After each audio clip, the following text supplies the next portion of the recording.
Welcome to Foreigner in the Philippines. Mike gonna test this. Come on, this is very good.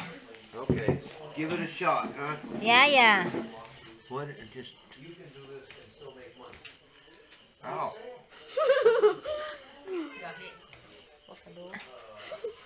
It's a sweet potato Q.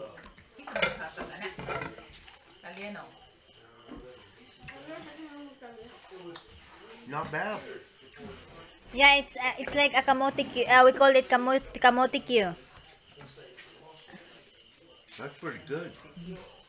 Yeah. Good? Yeah. That's good.